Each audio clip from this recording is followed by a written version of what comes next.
Guys, the way Ebuka gives me joy these days during the live eviction show, my God, I wish I could just remove my heart and just give it to Ebuka on a platter and say, Ebuka, take it! You deserve it. Because Ebuka's questions again, once again, tonight, oh my days, oh my days. See, this is what I saw. It completely exposed Kosi all over again and made Yemi look like a big fool. Guys, Yemi must be, see, I'm sure that Yemi must have been asking himself, what the hell did I do to look this stupid to the world?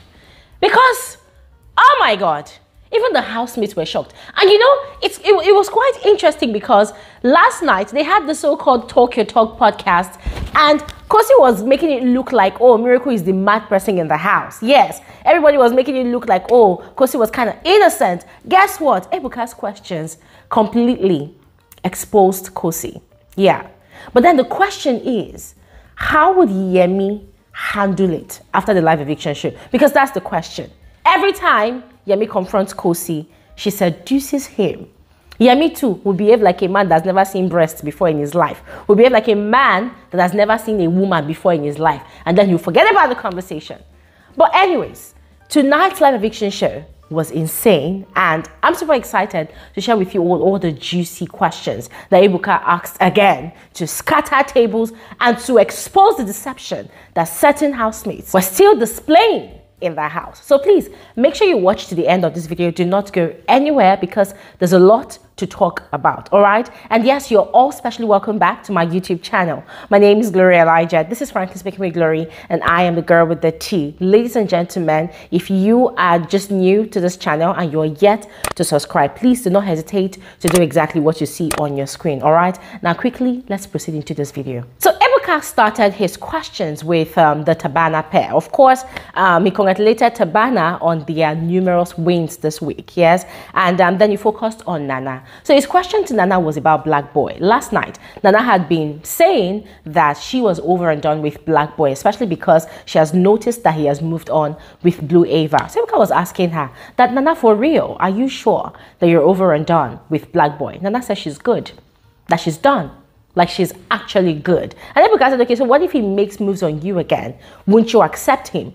She said, no, she does not care. She's actually good. I said, okay, we shall see. Because in that house, no means yes. Yes, no means yes in that house. Anyways, Ebuka moved on to Black Boy and asked Black Boy about Blue Ava. You know, Black Boy had been talking and bragging a lot to Marvin and any other person who cared to listen that after the whole smooth operator business that Blue Ava had actually done with him and Marvin, that he was done. But now both of them are together. They are officially some sort of pair, like a couple in the house. You know, what's up about that, please?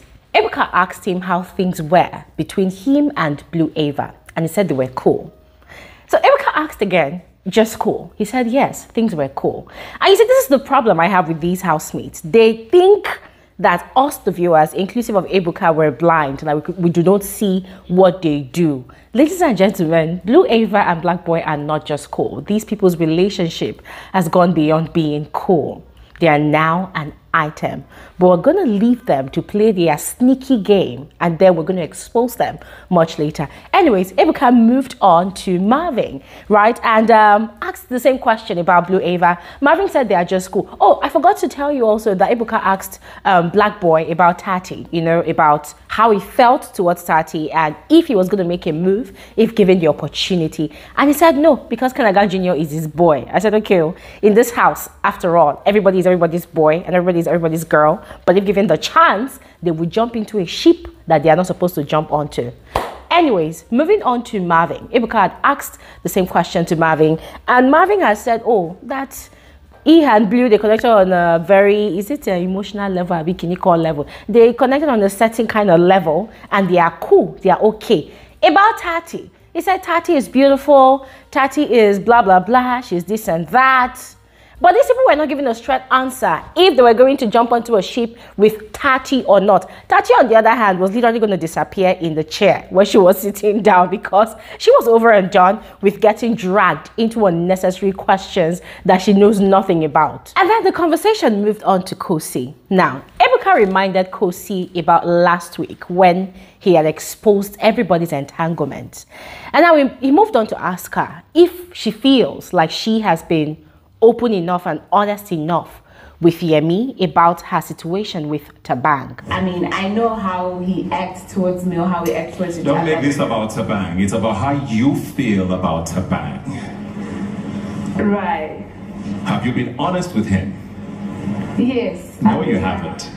I have told him that we like each other. Guys, you know the way Kosi delays when she wants to respond to a question? She would keep quiet, she would open her mouth, and then she'd be like, it's like she's humming all these body sounds, like she's thinking about what to say. And Ebuka asked her again, okay, I'll take that as a no. And she's like, oh, she was just literally lying, ladies and gentlemen. And I love the fact that Ebuka was insistent on his question.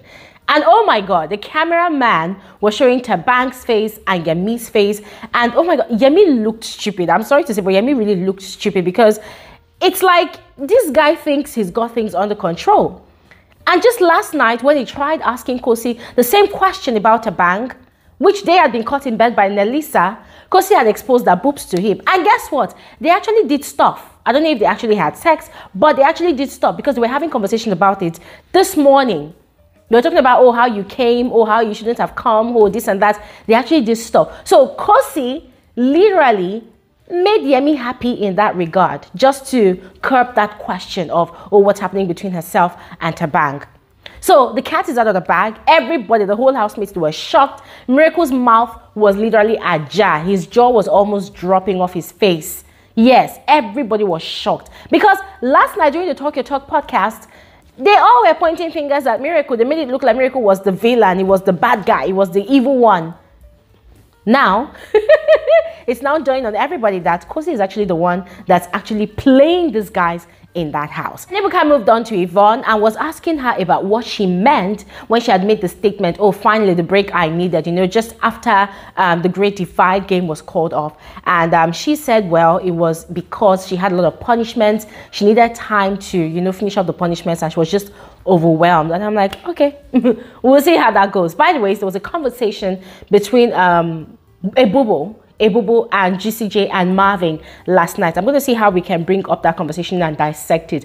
It was actually playing advocate in a very, very weird way. Yes, and I'm going to bring that conversation on here. Let's talk about it. Lawrence had come on to speak with Ipeleng. Now, he had asked Ipeleng about the whole "I'm misunderstood" conversation. We know that Ipeleng is the queen of always complaining that she was misunderstood. Now, he asked her that was she really misunderstood or it was just her spending much time with Luke. And she said, yes, it was her being misunderstood, that now the housemates are getting to understand. And I'm like, this girl, is it that you don't really understand when you're capping nonsense? Because obviously, Ipeleng was spending a lot of time with Luke. They were trying to create content, according to how Ipeleng will call it. They were trying to create content, smooching, kissing, doing all sorts and all manner of things in the toilets, in the garden. Yes, they were doing a lot instead of her to spend time with the rest of the housemates. So why would she not be misunderstood? But then she was now blaming it all on her. The housemate misunderstood. I'm like, how would they understand you when you are distant, when nobody sees your bracelet, when nobody knows you, when you don't interact with people in the house? Anyways, they asked her another question. That would she choose to be with Luke or stay in the house and continue the game? She said definitely she would choose to stay in the house and continue with the game.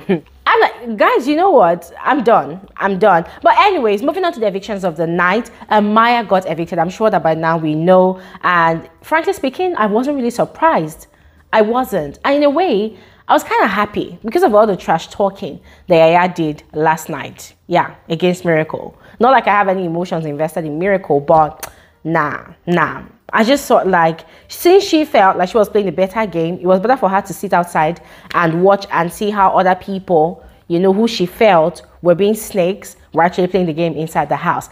But their interview with Ebuka and Lawrence was quite interesting, as Yaya could not stop talking about how much she was going to miss Marvin on the outside world. Yes, because definitely both of them are going to go their separate ways, and they're going to continue with their lives from where they stopped. And she knew that it was a very, very slim chance for both of them to be together. So Ebuka and Lawrence, of course, were probing, asking Marvin, okay, there's Blue Ava, there's Tati, there's also JP. What's the situation between all of these people and you? And the guy was beating around the bush, talking about how Blue Ava is a vibe.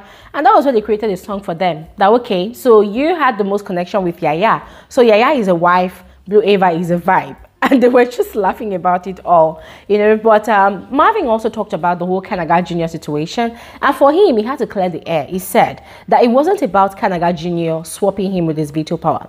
It was about how early he did it. He did not see it coming.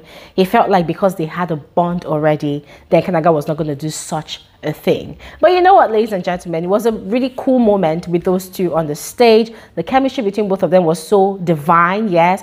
And in a way, I'm kind of rooting for them. I'm kind of hoping that both of them, they become an item in the real world. I don't know about you, but guys, please go ahead, share with me your thoughts about tonight's live eviction show. Comment section below, and I'll see you guys on another video soon. Have an amazing night's rest. Bye.